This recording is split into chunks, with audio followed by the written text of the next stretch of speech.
రేణుగారు నిన్న అసెంబ్లీలో జరిగిన మొత్తం పరిస్థితి చూస్తే, జగన్మోహన్ రెడ్డి గారు కనీసం ఇప్పటికైనా అంటే అధికారం పోయినా గూడా ఈయన ఎందుకంత డైవర్షన్ చేయాల్సొస్తుంది? నాకున్న ఓటు శాతాన్ని బట్టి నాకు ప్రతిపక్ష హోదా ఇవ్వండి అని అడగడాన్ని ఎలా చూడాలంటారు అసలు కనీసం?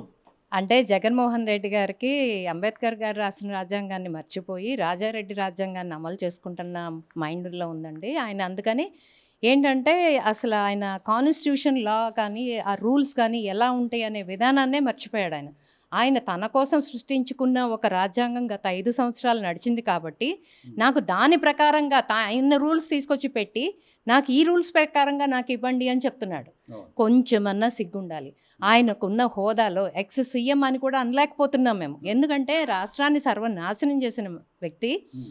కనీసం విలువలతో కూడిన వ్యక్తిత్వం ఉన్న మనిషిగా కూడా కనిపించట్లేదు నాకైతే మాత్రం. హ్మ్. ఎందుకు అంటే అసెంబ్లీకి రమ్మంటే ఇన్ని రోజుల నుంచి అటెండ్ అవ్వకుండా నిన్న వచ్చి ఒక 2 మినిట్స్ అటెండెన్స్ వేయించుకుని వెళ్తాడా? హ్మ్. సిగ్గుందా? హ్మ్. ఆ? ప్రజల కోసం ప్రజల కొరకు ఎన్నుకోబడిన నాయకుడు ఎక్కడుండాలండి? అసెంబ్లీలో ఉండాలి. అసెంబ్లీ ఎందుకు? నాకు అక్కడ మైక్ ఇవ్వరు కదా, నేను ఇక్కడ కూర్చుని ప్రెస్ మీట్లు పెడతాను, నా ముందు నేను డబ్బులు ఇచ్చిన వందలాది మైకులు ఉంటాయి, వాటి ముందు నేను అనుకుంది చెప్తాను, ప్రజలు నమ్మితే చాలు కదా అనుకుంటున్నావు. ఎవరు వెర్రిబాగులాళ్ళు మిస్టర్ జగన్మోహన్ రెడ్డి? నిన్నే అడుగుతున్నాను నేను. ఎవరు వెర్రిబాగులాళ్ళు అంటున్నావు? అంటే నీకు ఓటేసిన వాళ్ళు నీకంత పిచ్చోళ్ళుగా కనిపిస్తున్నారా అని నేను అడుగుతున్నాను. కొద్దిగన్నా సిగ్గుండాలా? నీకు నిజంగా ప్రజల పక్షపాతివైతే, ప్రజల మనిషివైతే, ప్రజల కోసం ఆలోచించేవాడివైతే నువ్వు వెళ్ళి అసెంబ్లీలో కూర్చుని ప్రజల సమస్యల గురించి మాట్లాడు. నువ్వు ఏదైతే ఇక్కడ వాగుతున్నావో దాన్నే అక్కడ ప్రస్తావించు. ఫైట్ చెయ్యి.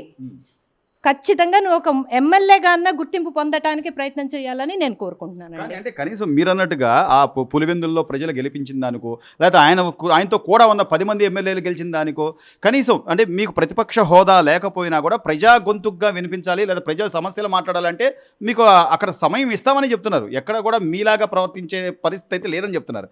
అయినా కూడా నాకు మేము కోర్టులో కేసేసి ఉన్నాం, లేకపోతే నాకు ఇంత ఓట్ షేర్ ఉంది అంటే పవన్ కళ్యాణ్ గారు చాలా స్పష్టంగా చెప్తున్నారు. అయితే మీరు వేరే దేశం వెళ్ళాలని చెప్పి వాళ్ళు ప్రతి పూట పవన్ కళ్యాణ్ గారిని అన్మెచ్యూర్డ్ కింద మాట్లాడుతున్నారండి. నిజంగా ఆయన నిన్న ఎంత మెచ్యూర్డ్గా మాట్లాడారండి, ఎంత వివరంగా చెప్పారండి. నేను డిప్యూటీ సీఎం అని నాకు ఒక హోదా ఇచ్చారు, కానీ నన్ను కూడా నిజంగా అయితే నాకు మినిస్టర్ లానే ప్రోటోకాల్ ఉంటుంది, అయినా కానీ నన్ను ఒక పార్టీ అధినేతగా బాబు గారు ఇస్తున్న గౌరవం అది నాకు అని ఎంత మర్యాదగా ఎంత వివరంగా చెప్పారండి.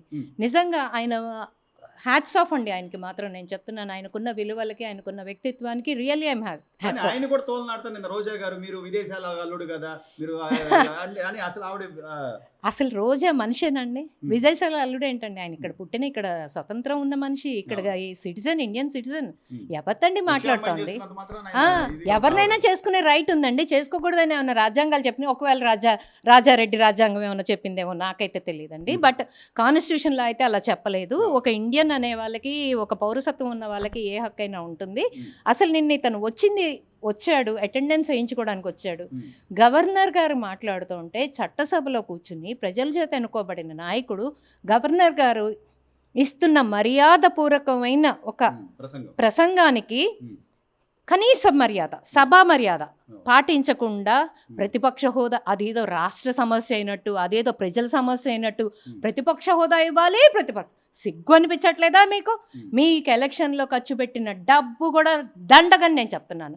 ప్రజలు మీకు ఓటేయటానికి వచ్చారు చూడండి, వాళ్ళ బండికి అయిన ఆయిల్ ఖర్చు కూడా దండగండి. మీకు అంత నీచంగా దిగజారిపోయి, అంత నీచంగా మీ స్వలాభం కోసం ఇక్కడ కూడా you are talking about yourself, not about the people, not about the constituency.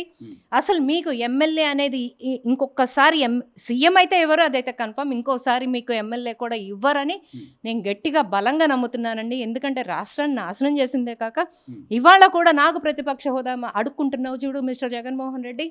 I really pity of your mindset. నిజంగా అందరూ అంటున్నారు నీకు ఏదో మైండ్ సెట్లో బాగాలేదు, మెడిసిన్స్ వాడుతున్నావు, లండన్ మెడిసిన్స్ అంటే నేను ఏమోలే పాపం ట్రోల్ చేస్తున్నారు, అలా ఎందుకులే అనుకున్నాను. కానీ really have something wrong in your mind. Please దాని మీద నువ్వు దృష్టి పెట్టి ముందు దాని వైద్యం చేయించుకోవాలని మనస్ఫూర్తిగా కోరుకుంటున్నాను. Please get well soon. Renu గారు చివరగా అంటే గత 8 నెలలుగా అధికారంలోకి వచ్చిన తర్వాత కూటమి ప్రభుత్వం కేవలం రాష్ట్ర అభివృద్ధి ఎలా ఉండాలి, లేకపోతే ఎలా ఉద్యోగ అవకాశాలు కల్పించాలి, లేదా పోలవరం ఎలా పూర్తి చేయాలి, కేంద్రం నుంచి ఎలా మనం కొంత సానుకూలంగా వాళ్ళ దగ్గర నుంచి నిధులు తీసుకురావాలని ఈ ప్రయత్నాల్లో వీళ్ళుంటే పదే పదే జగన్మోహన్ రెడ్డి గారు ఆయన అనుయాయులైనటువంటి వల్లభనేని వంశీ మొన్న అరెస్టు విషయంలో కానివ్వండి, లేకపోతే ఇంకా కొన్ని ఏదైనా మరణాలు జరిగితే అక్కడికి వెళ్ళినప్పుడు కానివ్వండి, ఈ రాజకీయాన్ని చేయడం అసలు కనీసం ఆయనకి ఆ విలువలైన తెలుస్తున్నాయి అంటారా? అదేమంటే వంశీ అందంగా ఉంటాడు, చంద్రబాబు నాయుడు గారు ఈర్ష్యపడుతున్నాడు, లేకపోతే అవినాష్ అందంగా ఉంటాడు అందుకని లోకేష్ ఈర్ష్యపడుతున్నాడు, అసలు ఈ టాపిక్ ఎలా చూడాలి? అంటే బేసిక్గా దీని మీద నేను పెద్దగా వాదించనండి. నేను దీంట్లో ఒక చిన్న పాయింటే చెప్తాను. లాస్ట్ గవర్నమెంట్లో చంద్రబాబు నాయుడు గారిని అరెస్ట్ చేసావు అన్యాయంగా ఒక కేసు పెట్టి. అంటే నీకన్నా చంద్రబాబు నాయుడు గారు అందంగా ఉంటారని కేసు పెట్టావు అనుకోవాలా మేము? అంతే కదా, నీకు ఈర్ష్య ఉంది కాబట్టి, నువ్వు ఈర్ష్య పడుతున్నావు కాబట్టి, ఒక జెలస్ ఫీల్ అవుతున్నావు కాబట్టి నీ పాయింటే అది.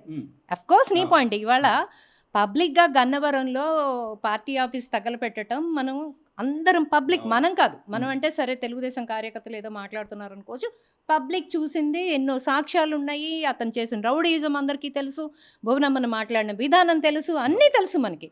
ఒక మహిళ పట్ల కనీస మర్యాద కూడా లేని ఒక వెధవని అరెస్ట్ చేస్తే, క్రిమినల్ని అరెస్ట్ చేస్తే ఇతను వచ్చి సపోర్ట్ చేసింది కాక ఈ రకంగా అందాల గురించి ఒక మగ మనిషి మాట్లాడాడంటే అతని మైండ్ సెట్, అతను ఏ స్థాయిలో అతనికి జబ్బు పెరిగిపోయిందో అతని విజ్ఞత, ఆ మగాడే మాట్లాడుతున్నారు అంటే నేను మాట్లాడటానికి కూడా నాకు చాలా చిన్నతనంగా ఉందండి, చాలా చిల్లరతనంగా ఉంది. ముందు నిజం అంటే ప్రజలందరూ అనుకుంటుంది ఒకటే మేడం, అంటే చంద్రబాబు నాయుడు గారు వీళ్ళ వైపు దృష్టి సారించట్లేదు, వీళ్ళ అరాచకాలు గత ప్రభుత్వంలో ఏ అరాచకాలు అయితే జరిగినాయో వాటి మీద కనుక సీరియస్గా దృష్టి పెడితే అసలు ఇలా బయటకు వచ్చి కూడా మాట్లాడరు కదా అనేటువంటి ఒక ఆలోచన ఉంది. ఆయనేమో చట్టం తన పని తాను చేసుకుపోతే చట్టం ప్రకారమే వెళదాం తప్ప మనం ఏం వ్యక్తిగతంగా టార్గెట్ చేయడానికి వీల్లేదు అంటారు. ఎలా చూడాలి మేడం? ఇక్కడ ఉన్నది జగన్మోహన్ రెడ్డి కాదండి, ఇక్కడ ఉంది నారా చంద్రబాబు నాయుడు గారు అండి. He has 14 years of CM experience పెద్ద ఆయనకి.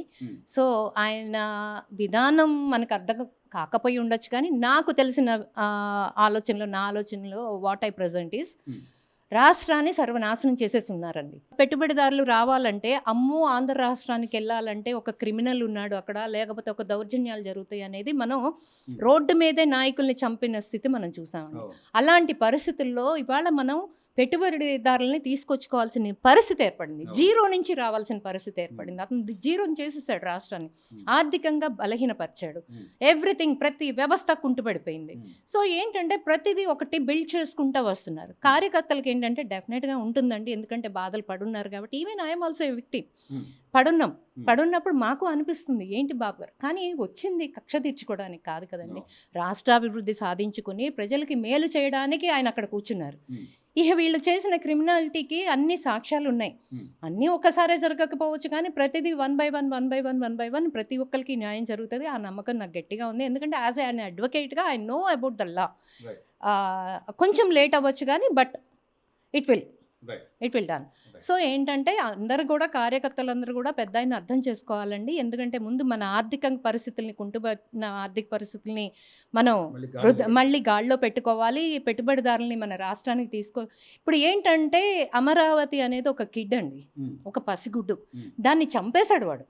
చంపేయలేదు పూర్తిగా, వెంటిలేటర్ మీద పెట్టాడు. ఆ వెంటిలేటర్ మీద ఉన్న దాన్ని మళ్ళీ ఆయువు పోసి, మళ్ళీ ఆ పసిగుడ్డుని మళ్ళీ ప్రాణం పోసి జీవంలోకి తీసుకొచ్చి మన అమరావతి మీదే పెడుతుంది. అవునండి, అమరావతి మీద పెడితేనే కదా ఇప్పుడు మనకి పెట్టుబడులు వచ్చేది, మన డెవలప్మెంట్ అయ్యేది.